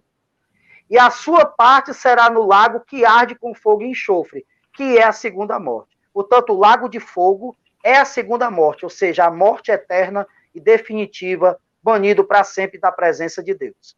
Aí o outro texto diz, e vi os mortos, grandes e pequenos, que estavam diante de Deus e abriram-se livros. E abriu-se outro livro que é o da vida. E os mortos foram julgados pelas coisas que estavam escritas nos livros, segundo as suas obras. E deu o mar, os mortos que nele havia, e a morte e o inferno deram os mortos que neles havia, e foram julgados cada um segundo as suas obras. E a morte e o inferno foi lançado no lago de fogo. Esta é a segunda morte. Aquele que não foi achado escrito no livro da vida foi lançado no lago de fogo. Portanto, esse é o destino final do ímpio, o lago de fogo, em consciência, sofrimento eterno. É o que a gente vai ver no próximo slide. Algum comentário, pastor Diego? Não, Martim, podemos continuar. Amém. Pronto. Vamos já para a parte final. Esse texto aí, de 2 Tessalonicenses, ele prova exatamente isso que eu estou dizendo. Essa punição no lago de fogo não é aniquilar, é fazer desaparecer. É um sofrimento eterno. Veja o que aqui Paulo diz. Falando dos perdidos, Paulo diz: por castigo padecerão eterna perdição, longe da face do Senhor e da glória do seu poder. Sabe como é que tem aqui no original grego? Tem assim, por castigo padecerão eterno exílio, longe da face do Senhor e da glória do seu poder. Sabe por que o apóstolo Paulo usou esse linguajar? Porque ele está utilizando-se de um linguajar conhecido na cultura grega, que era o seguinte: quando uma pessoa era condenada ao exílio, ela era enviada para uma ilha ou para um local que não tivesse ninguém. Ela era banida da convivência de qualquer pessoa em sociedade. O que é que acontecia com uma pessoa exilada ou lançada no ostracismo? Ela sofria a amargura de estar sozinho. Então, ela não era morta, porque a ideia não era aniquilar, a ideia era fazer ela sofrer sozinha. O que é que Paulo está dizendo aqui? Paulo está dizendo que os ímpios não serão aniquilados. Eles sofrerão um castigo eterno, qual seja, banido da face do Senhor e da glória do seu poder. Por isso Jesus chamou a perdição de trevas exteriores. E disse, quando vides os filhos do reino lançado fora. Lançado fora onde? No lago de fogo, na perdição. Portanto, esse texto aqui derruba a ideia de que a perdição é aniquilação. A perdição, na verdade, é um ostracismo, longe da presença do Senhor e da glória do seu poder. O texto não diz que os ímpios serão aniquilados na condenação, e sim que serão banidos para sempre. Esse banimento no lago de fogo ocorre em consciência. Veja o que é que diz Apocalipse 20:10. E o diabo que os enganava foi lançado no lago de fogo e enxofre, onde estão a besta e o falso profeta, e de dia e de noite serão atormentados para todo sempre. Tem algo mais claro do que isso? A Bíblia está dizendo que o diabo, o falso profeta e quem está no lago de fogo vai sofrer de dia e de noite, ou seja, eternamente, em consciência. Fazendo a junção desses textos, fica evidente que a aniquilação é uma grande mentira. Inclusive, a doutrina da aniquilação favorece ao pecado, favorece que o homem não crê em Cristo. Sabe por quê? Porque se você disser para o incrédulo o seguinte, rapaz, se tu não crê em Cristo, a condenação que vai ser reservada para ti é ser destruído, aniquilado, desaparecer. O ímpio vai dizer, então tá bom, eu vou pecar, fazer e acontecer, e Deus vai simplesmente me destruir como destrói uma madeira num fogo, e eu não vou sentir nada, vai ser só uma vez, então pronto. Vale a pena pecar.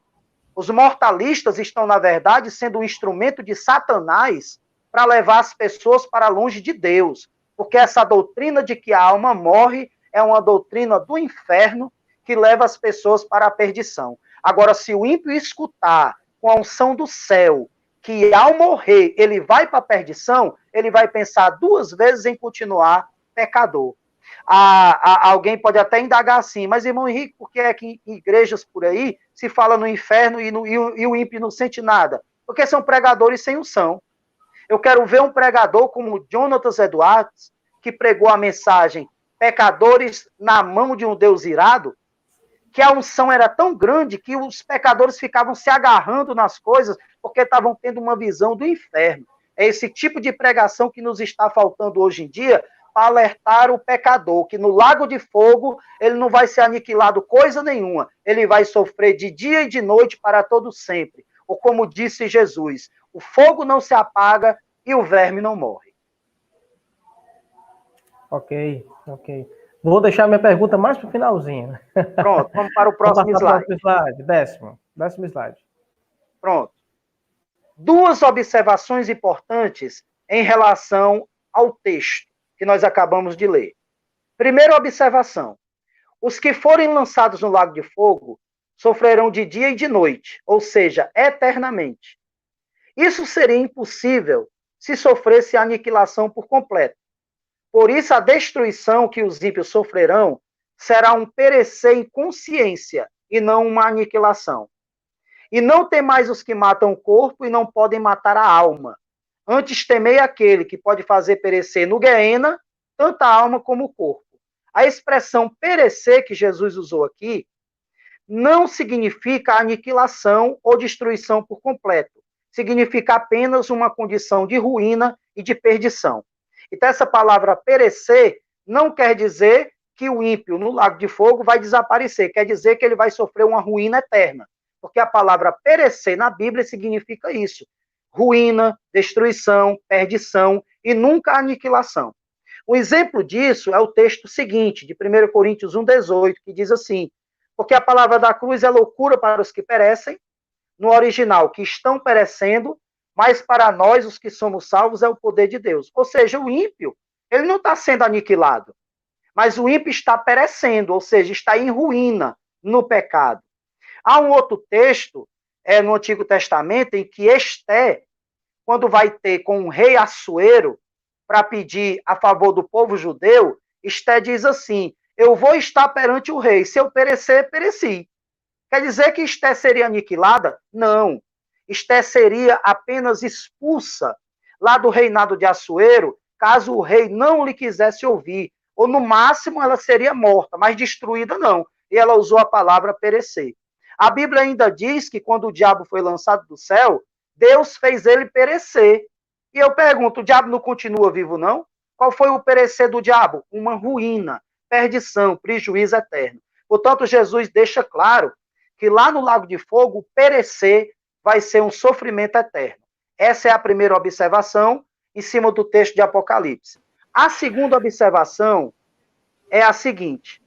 Esse texto é interessante porque mostra que nesta vida os incrédulos já estão condenados. E é nesse sentido que os incrédulos serão destruídos, ou seja, na eternidade continuarão perecendo numa condição de mal-estar, angústia eterna, separados de Deus, banidos da face do Senhor. Aí a gente vai para o último slide, onde tem o checkmate, provando que no lago de fogo o homem sofrerá em consciência e eternamente. Próximo slide. A segunda observação relacionada ao texto de Apocalipse é que quando o diabo foi lançado no lago de fogo, a Bíblia diz que lá já estavam o anticristo e o falso profeta. Eles haviam sido lançados no lago de fogo 1000 anos antes de Satanás. E a besta foi presa, e com ela o falso profeta, que diante dela fizera sinais, com que enganou os que receberam o sinal da besta e adoraram a sua imagem. Esses dois foram lançados vivos no lago de fogo, que arde com fogo e enxofre. Meu irmão, presta atenção. Vamos raciocinar como um adventista, como aquele que defende a aniquilação. Vamos raciocinar como eles. Então vamos pensar o seguinte: o lago de fogo é um local onde o perdido é lançado e é destruído. Tal como você lançaria no incinerador um pedaço de papel. Destruído, vira pó. Vamos raciocinar que seja assim. A Bíblia está dizendo aqui, no texto lido, que quando terminou a batalha do Armagedon, o falso profeta e o anticristo se levantaram tanto contra Deus que eles não passaram nem pela morte para poder ir para o juízo final. Deus antecipou a sentença do juízo final e lançou os dois no lago de fogo, vivo. Ora, se o lago de fogo é esse local de aniquilação, então o anticristo e o falso profeta deveriam ter virado cinza, pó. Só que, 1000 anos depois, a Bíblia diz que o diabo foi lançado no lago de fogo, onde estão a besta e o falso profeta. No original grego, essa expressão, onde estão, é como se fosse referente ao verbo existir. O que a Bíblia está dizendo é o seguinte: quando o diabo foi para o lago de fogo, estava lá esperando por ele o anticristo e o falso profeta. A trindade do mal se encontrou no lago de fogo. Ora, se o lago de fogo é um local de aniquilação completa, como é que o diabo encontrou o falso profeta e o anticristo 1000 anos depois que eles entraram no lago de fogo? Só tem uma explicação: o lago de fogo não é um local de aniquilação completa. É um local onde a pessoa sofre eternamente em consciência. Por essa razão, quando o diabo caiu lá, ainda estavam lá o falso profeta e o anticristo. Realmente são argumentos, irmãos, assim, que são inquebráveis. A não ser que realmente a pessoa queira resistir e fechar os olhos diante da verdade. Não há como realmente nós reinterpretarmos o texto e tentar aplicar questões simbólicas, né? Porque se isso simboliza isso, né? Como também, né, mestre Henrique, quando tem o texto bíblico de Apocalipse que fala, e a fumaça do seu tormento sobe eternamente pelos séculos dos séculos. Justamente nos dá a entender da existência, da continuidade ainda, né, dessa questão do sofrimento, do fogo eterno. Mas aí, quando a pessoa tem esse problema de querer resistir à verdade, resistir à explicação mais óbvia da Bíblia, porque um dos princípios mais básicos de interpretação bíblica é, primeiro, se basear pela simplicidade, por aquilo que é o mais óbvio no texto. Só quando o texto realmente tem uma complexidade de raciocínio é que a gente vai tentando interpretar se há uma simbologia, e se por detrás dessa simbologia existem outras questões. Mas chegam a dizer o seguinte: não, mas a fumaça que sobe pelo século dos séculos é justamente da madeira que foi queimada. É só uma lembrança. Não é que a pessoa ainda está viva, mas a pessoa já foi destruída e a fumaça é apenas uma lembrança da destruição que aconteceu com uma madeira que se tornou em cinzas e fica aquela fumaça saindo quando a fogueira acabou de se destruir, né? Isso aí muitas vezes é a questão da resistência, né? A resistência diante daquilo que é o mais óbvio. E se for assim, como é que se explica sofrerão de dia e de noite? Então, quem vai sofrer de dia e de noite não é a lembrança. Quem vai sofrer de dia e de noite é a pessoa que sofreu o castigo. Olha, outra coisa... Pode falar. Pode dizer, pastor Diego. Não, e outra coisa, eu tô aqui no meu celular com a Bíblia das Testemunhas de Jeová online, que eles têm uma Bíblia online, inclusive uma Bíblia de estudo online. Ótimo. E aí aqui, nessa parte de Apocalipse, por exemplo, 22:10, que fala, e o diabo que os enganava foi lançado no lago de fogo, né? onde já estavam, no caso é a fera, que eles traduzem, a fera ou besta, como falso profeta, e eles serão atormentados, ele até traduzem o texto como atormentados. Mas eles colocam um asterisco e tentam puxar, digamos, um significado que seria talvez dedutivo, não sei, de que, na verdade, atormentado pode admitir a tradução como preso ou encarcerado. Né? Eles não sei de onde é que eles se valem, porque também eles não citam a palavra no grego. Aí seria até bom, né, se o Luiz estivesse aqui conosco agora nessa hora, né, para poder apelar lá para o grego também, dessa palavra atormentado, se realmente abriria espaço para essa questão de preso ou encarcerado. Mas eu estou citando isso aqui só para poder mostrar a questão da resistência diante da interpretação bíblica mais óbvia, irmãos. A gente... Mas, pastor Diego, isso é um grande problema, né? Pode falar, Marcelo. Pastor Diego, é pior para eles essa tradução, porque o diabo é espírito. E o diabo foi lançado no lago de fogo. Aí você pergunta, o lago de fogo é um local de aniquilação ou encarceramento? E se o diabo é espírito, então como é que ele é aniquilado? Se o espírito não pode ser aniquilado. O espírito não pode morrer. Os anjos são imortais. Então, se o lago de fogo fosse um local de aniquilação, já não daria certo para o diabo. Porque o diabo não poderia ser consumido para virar fumaça. Até se admitiria um corpo humano ser consumido e virar fumaça. Porque quando o corpo é queimado, né, incinerado, ele vira pó, vira poeira. A gente poderia chamar um corpo humano incinerado de fumaça. Mas e um anjo? E o que complica ainda mais para eles, e não deixa saída, é que a expressão é no presente, onde estão. Porque, pastor Diego, se você lança uma pessoa em um incinerador, hoje, e ela vira pó, se daqui a 50 anos você lançar outra pessoa lá, a expressão seria onde estava. Porque se você já não é, então você não está. Se o falso profeta e o anticristo tivessem sido lançados no lago de fogo e virado cinza, então deveria ser onde estavam, porque eles já não são. Só que a Bíblia diz onde estão, mostrando exatamente que eles estão em um local de tormento, ou como eles mesmos ajudaram aí, de encarceramento eterno, que é o lago de fogo. Acabou foi melhorando a nossa explicação, essa tradução aí da torre de vigia. Então não tem nenhuma dúvida aqui, é sofrimento eterno, sofrerão de dia e de noite. E o diabo, que é espírito, não pode ser aniquilado. Ok. Amém. Agora é o espaço para as perguntas, né? Pronto. Eu vou agora aqui subir, irmãos, a aba de comentários, tá bom? Para a gente poder agora aqui visualizar as primeiras perguntas, começar das mais antigas, né? Indo até as mais recentes, tá bom? Vamos ver aqui. Primeira pergunta aqui, que foi às 9h58, do Emerson, ele pergunta o seguinte, se eu consigo colocar na tela para poder também ajudar, mas tem que ver.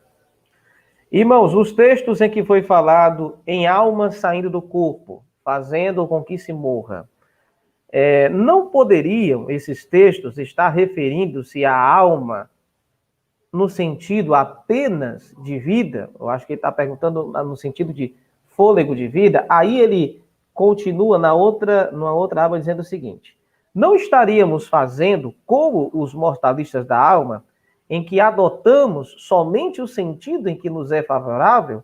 E por que não? Aí ele completa a sua pergunta, né? A pergunta do irmão é muito boa. Inclusive, os mortalistas dizem que o que está saindo ali é a vida. O problema dessa interpretação são os verbos. Partir. Veja, se a alma e o espírito é o fôlego, ele não parte, ele extingue-se. Partir é viagem. Você sair para algum lugar. Tanto no texto de Raquel, como no texto lá da viúva, a alma está saindo ou está voltando. Então não é apenas no sentido de vida, porque se o fosse, seria extinguir. E Eclesiastes 12:7, o espírito volte a Deus. Se o espírito é o fôlego de vida, morrendo o corpo, o que volta para Deus? Ah, mas isso aí é uma expressão figurada que está dizendo ficar na memória de Deus. Não, porque fala de o corpo voltar ao pó. Então voltar, ir para algum lugar. Então se o corpo volta ao pó, então o espírito volta a Deus que o deu, que é a parte imaterial, a centelha eterna de Deus no homem. E uma prova de que nós não estamos utilizando o texto apenas da maneira que nos é favorável é quando a gente vai para o contexto da Escritura, Apocalipse 6:9. E vi as almas debaixo do altar. Então, a alma ali não pode ser no sentido de vida, é a alma desencarnada.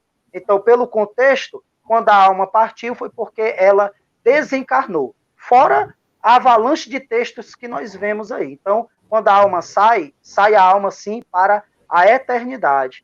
Como foi no caso de Estevão, como foi no caso de Jesus, como foi no caso de Pedro, e como foi no caso daquelas pessoas mártires que foram mortas durante a grande tribulação.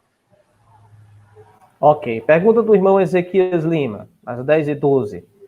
Por que o homem precisaria de uma alma imortal, já que não iria morrer, segundo o projeto original da criação divina, e sim viver eternamente como um ser físico num paraíso físico?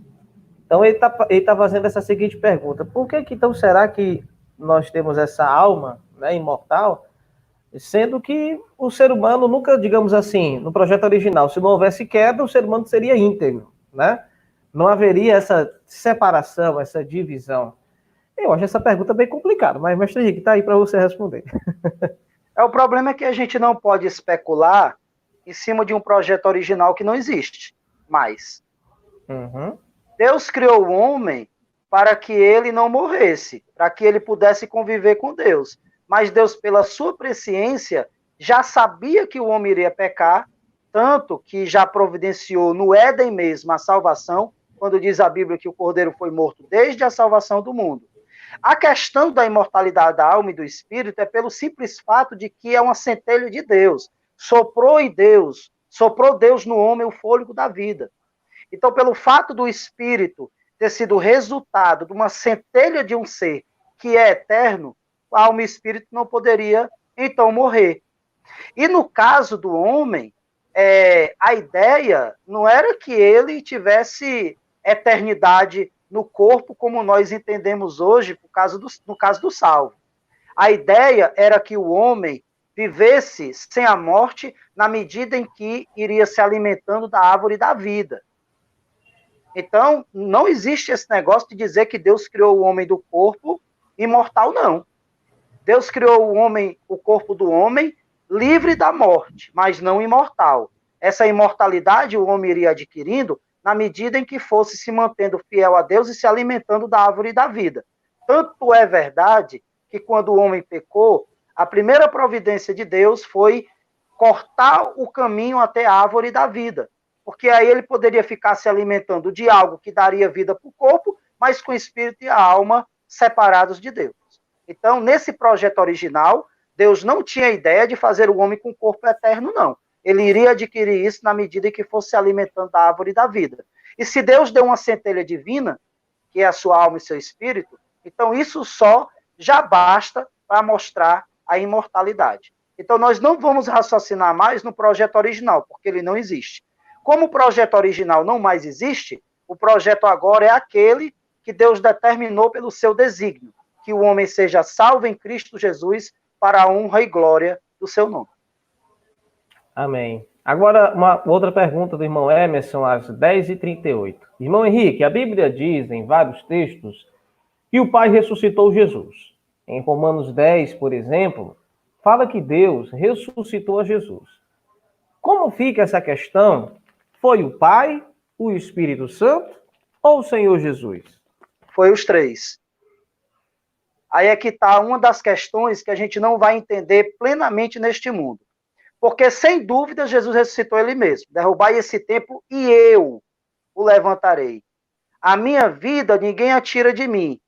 Eu espontaneamente a dou para tomá-la de volta. E esse mandado eu recebi do meu Pai, disse Jesus. Depois a Bíblia diz que o Pai ressuscitou Jesus. Depois a Bíblia diz que o Espírito Santo que ressuscitou Jesus. Então quem foi que ressuscitou o corpo de Jesus? A Trindade. Pronto, está mais do que explicado, né?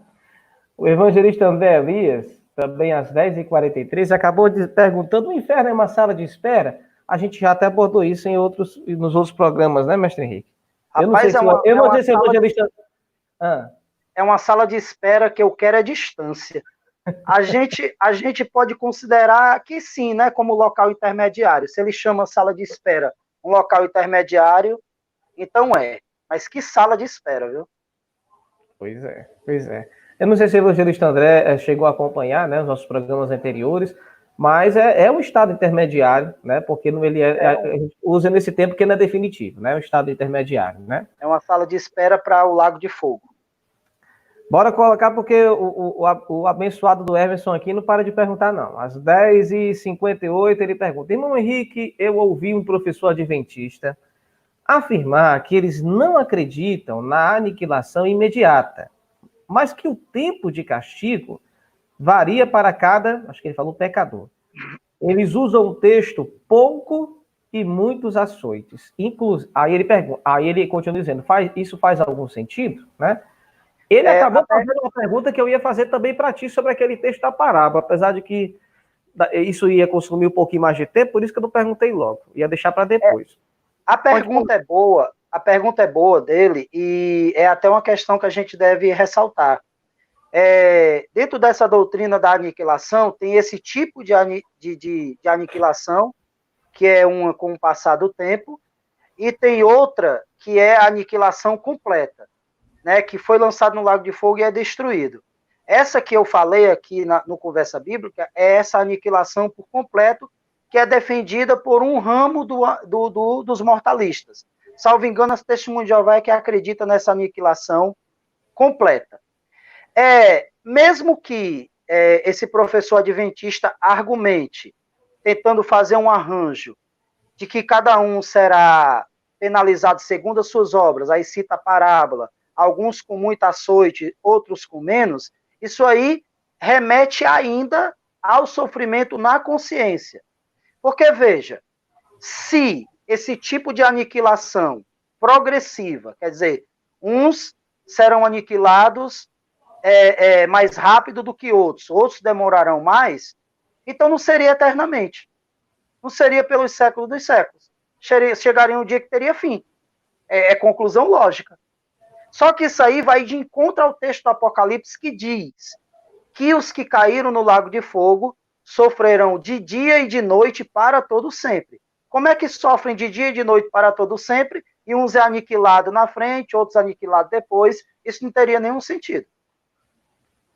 Agora eu vou voltar agora aqui para a tela.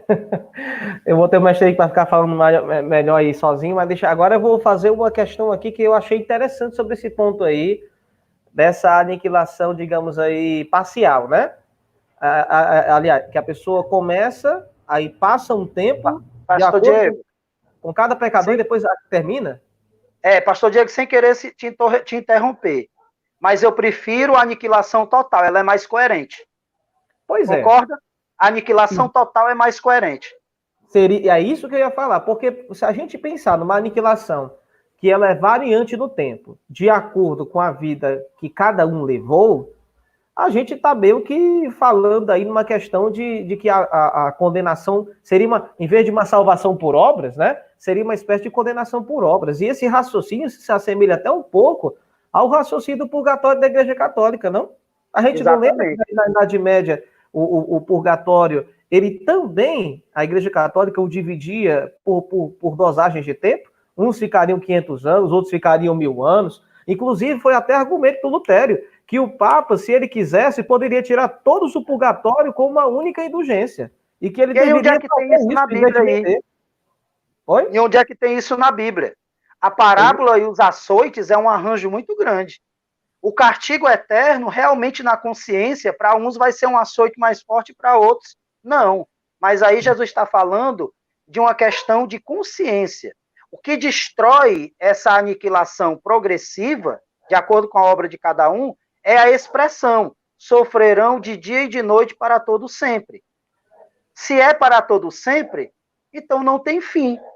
Se não tem fim, então todos serão condenados eternamente. E lá no texto de Tessalonicenses diz que eles sofrerão como castigo eterna perdição, banidos da face do Senhor. Não está falando de aniquilação. Então esse castigo é eterno. Por quê? Porque é uma banição eterna ou um ostracismo eterno fora da presença de Deus. Na verdade, esse pessoal tenta todo tipo de arranjo, mas eu prefiro a aniquilação completa, ela é mais coerente. Ok. Bom, mestre Henrique, me diga uma coisa, vai continuar ou deu para encerrar esse conteúdo? Eu acho que deu para encerrar hoje, pastor Diego. Nós vimos aí o destino dos ímpios, que é um sofrimento eterno, de maneira que não resta dúvidas, né? A imortalidade, em todo o seu contexto, não tem para onde correr. A gente encerra aqui, foram 5 programas bem produtivos, e no próximo você já anuncia o que é que vai ser para os irmãos que estão presentes, porque a gente pretende, né, pastor Diego, começar este ano ainda com o estudo do credo, né? Uhum. Aí nós vamos começar a apresentar a nossa doutrina da Batista de uma maneira bem aprofundada, inclusive muitos assuntos problemáticos. Nós tocaremos na questão do dízimo, nós trataremos na questão da calça comprida, nós trataremos da questão da maquiagem, todas essas temáticas que hoje no meio evangélico praticamente não é mais crido, né? O dízimo praticamente é unanimidade em dizer que passou, calça comprida, até igrejas tradicionais, como a Assembleia de Deus, estão adotando, maquiagem nem se fala, pintar cabelo, fora outras coisas. Então nós vamos, a não resistência, Pacifismo, hoje, né? Pacifismo hoje cristão, né? a bola da vez é evangélico armado até os dentes, a gente vai tocar nesse ponto, no pacifismo cristão, não na questão jurídica do desarmamento. A gente não vai entrar nessa celeuma. A gente vai falar do pacifismo cristão ou da não resistência. E também o cristão e a política, né? Porque tá bem associado. Cristão e a política. A gente tem aqui, ó, 4 programas em julho, 4 em agosto, 4 em setembro, né? Então aí já a gente vai ter pelo menos uns 12 programas até chegar a época da política. Pode ser até que a gente deixe para o cristão a política para bem mais próximo à época das eleições, porque a coisa fica mais acesa. E podem tirar o canal, a rádio do ar também. A gente deixa mais para frente porque a gente não precisa seguir o credo na sua ordem cronológica, né? Uhum. A gente pode ir e voltar, tem trindade, tem batismo. Quer dizer, vai ser mais enriquecedor ainda, porque serão assuntos variados, né? Exato.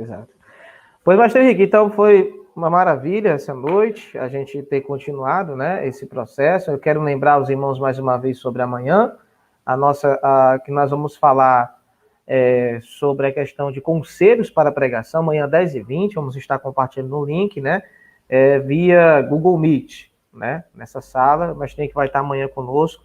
Vamos honrar, né, irmãos, esse esforço que o Mestre Henrique vai ter mais uma vez de estar disponível para a igreja, para poder pegar e compartilhar esse conteúdo maravilhoso de edificação para o povo do Senhor, tá certo? Então, amanhã, 10h20, e à noite, irmãos, tem o programa normal, o programa Voz da Palavra. Então, o programa Voz da Palavra fica agora de domingo a sexta, e aos sábados, agora, fica aí, nesse horário tradicional de 9h30 da noite, o programa Conversa Bíblica. Eu vou dizer para vocês uma coisa, viu? A gente que aqui em Caucaia, nossa igreja em Caucaia, que voltamos, né, às atividades do nosso seminário bíblico, nós vamos, eu vou fazer isso, né?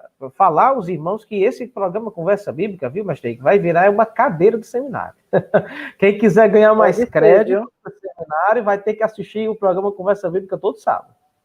E assim, depois fazer uma resenha. E assim, pastor Diego, esse programa, ele é renovador, né? Porque hoje eu dei aula à tarde, dei à noite, mas eu te digo que o meu corpo não sentiu nenhum cansaço durante a ministração. Então, é algo que realmente veio para ficar, para abençoar os irmãos, e os irmãos devem ser gratos a Deus pela disponibilidade do pastor Diego, com todas as suas limitações técnicas, de conseguir nos oferecer um programa em alta qualidade, que por aí dificilmente se vê igual. Então, meu irmão, honre isso. Está sendo uma oportunidade para você crescer na palavra de Deus, na sua simplicidade. Então, deve virar a disciplina do seminário, obrigatoriedade de assistir. E amanhã eu reforço o que o pastor Diego disse. Se você gosta de pregar, se você começou nessa caminhada, não deixe de assistir amanhã o nosso encontro. Aliás, eu digo para você, se você começou a pregar e já acha que não precisa aprender, você já começou errado. Você já começou de maneira torta. Porque o bom pregador é aquele que gosta de ouvir. É verdade, é verdade. Pois, meus queridos, então estamos finalizando o programa. Que Deus os abençoe. Até amanhã, 10h20, no via Google Meet. Vamos enviar o link, tá bom? Para os colaboradores. Vamos colocar ali também no grupo da rádio para quem se interessar. Né? Vai ter logo lá no início da aula algumas orientações, né? A gente geralmente desativa todos os microfones para que o som fique mais claro para quem está com a ordem de fala, que vai ser o mestre Henrique dando a aula. Na medida do possível, eu vou ali contribuindo também com alguns pontos, com alguns conselhos, algumas experiências, e eu creio que amanhã, domingo, vai ser maravilhoso, tá bom? Às 10h20, conselhos sobre pregação. E à noite, às 21h30, o programa Voz da Palavra, com os devocionais que não foram exibidos na sexta-feira, né? Com a missionária Lúcia e com a irmã Wesley Lima, tá certo? Então, Deus os abençoe. Vamos orar ao Senhor, agradecendo por mais um programa em nome de Jesus. Senhor Deus Amém. E Pai, obrigado, Senhor, por tua misericórdia. Obrigado, Senhor, pelas verdades tão maravilhosas da tua palavra. Mais uma noite, meu Deus, de grande aprendizado. E que nós, Senhor, possamos reagir espiritualmente diante de ensinos tão maravilhosos. Pai, a urgência, meu Deus, da pregação do Evangelho, a tempo e a fora de tempo. Senhor, coloca isto ardendo no coração da tua igreja. Pregarmos em todo e qualquer momento e sabermos aproveitar bem as oportunidades que teu Espírito Santo nos dá. Nós te agradecemos, Senhor, pela oportunidade que tu nos dá, o entendimento que o Senhor dá a todos nós para podermos fazer este programa, este encontro virtual, Senhor, e em nome de Jesus, nos dá graça para continuar, Senhor, com este momento de comunhão com a tua igreja e o teu povo. Assim te damos graças, Deus, em o nome santo de Jesus. E que o amor de Deus, o Pai, a graça de Cristo, seu Filho, e a gloriosa comunhão do Espírito Santo esteja sobre toda a igreja, hoje e sempre. Amém. E graças a Deus. Deus os abençoe, irmãos. Fiquem na paz do Senhor. Pai do Senhor, mestre Henrique. Pai do Senhor, pastor Diego. Deus te abençoe. Até amanhã. Amém.